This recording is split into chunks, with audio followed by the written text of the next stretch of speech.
Hello, this is LibertyReAwaken with YouTube video number 6, being for guns, weed, and pro-choice. So, as a libertarian, we have to protect the individual rights and responsibilities. So citizens must be responsible for making those tough decisions, and the government shouldn't be involved. There is no clean the world from bad things happening, so you have to believe people are inherently good and allow them to make the best of it.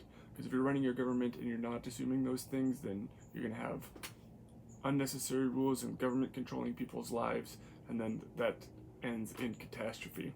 So, and what's good about capitalism is that there's unlimited ways for people to be successful and find their way, find their niche for how they can contribute to society, because the markets are open, and it allows innovation to flourish and artistic creativity and business and everything.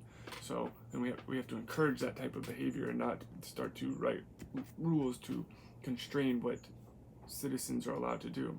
Otherwise, the government will define values to live by, and that is part of the constraining the citizens that isn't good, that leads to catastrophe. So talk down that evil path. People justify doing whatever it takes to better serve their ideals, and that's when people start dying, because they want to be the best at whatever choice it may be, to have the best people, whatever the case may be, that people take that to the extreme.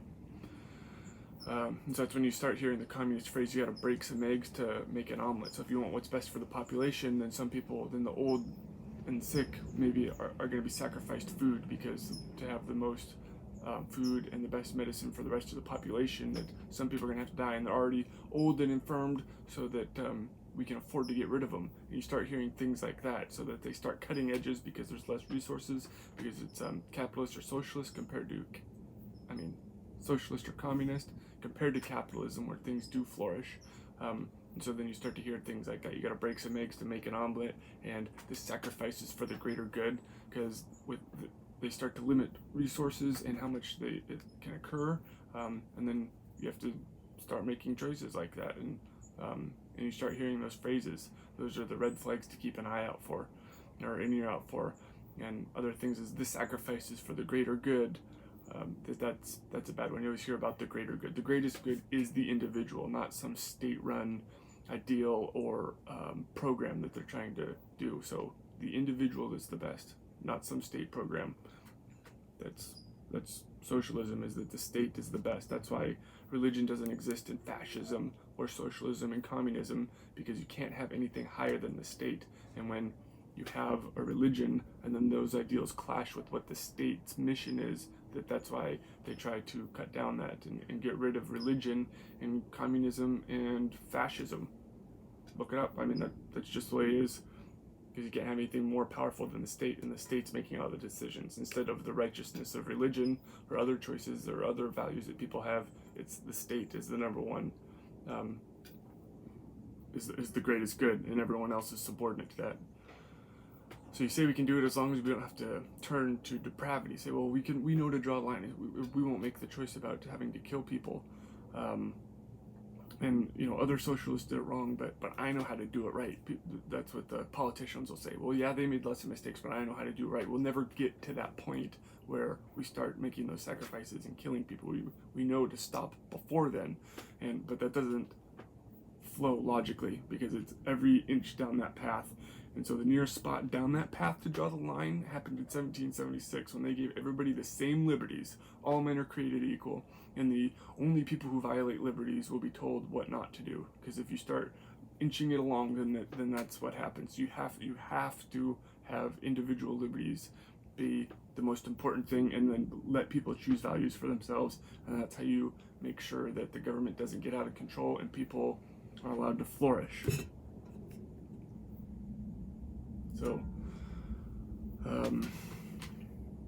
that's why America is the greatest country in the world, because we've had that opportunity. And so the American rhetoric is changing right now, and people are saying that the government needs to get involved because we can't afford to do so. But that is not the path for success. That's not how America became the most powerful country in the world.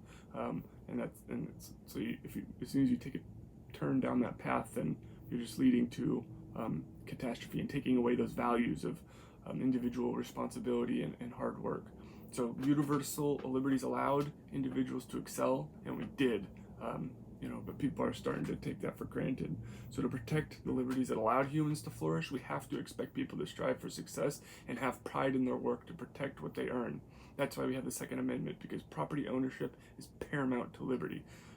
When the Magna Carta started to give rights to people and their ownership and pride of their own owning their own house, and nobody can take it away, and the strength of a contract and what I own is mine, and then you can work hard and you can work to achieve more if you can guarantee that you're going to have it. Because if at any point anybody can take it away, then you're talking communism, where your piece is just a piece of everybody else's piece. That's not what best motivates hard work.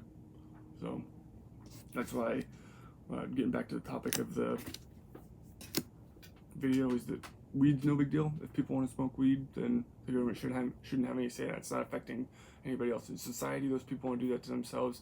That's fine. Alcohol, for alcohol to be legal and marijuana to be illegal is nonsensical, because alcohol does so much more damage than weed. So that's why marijuana should definitely be illegal. And if people want to do it, that's their own choice. That's not for the government to just say what a person can do. And so the tough one is that abortion is definitely an intimate and personal experience, and so therefore no government agency should ever get in the middle of that decision. How dare some bureaucrat think that they can know what's best for somebody in a situation where they have to start thinking about that? There is no reason that any federal or state agencies should be in the middle of that decision. Choices like that are too sacred for the government to decide what is good and bad. And abortion is not something I would ever want to do or have to make that choice, but that doesn't mean I have the right to tell other people how to live their lives. Separation of church and state. That just because I believe something doesn't mean I can force my beliefs on other people. And that is a woman's and her family's choice to make, and the government shouldn't have anything it's too sacred, it's too personable of a decision with the value of what's occurring there. So, and the government shouldn't have anything to do with that. That is out of their purview of things to cover, and telling people how they should be going about their lives. And you can't use the government to force other people to live by your beliefs. So again, we have to protect individual liberty.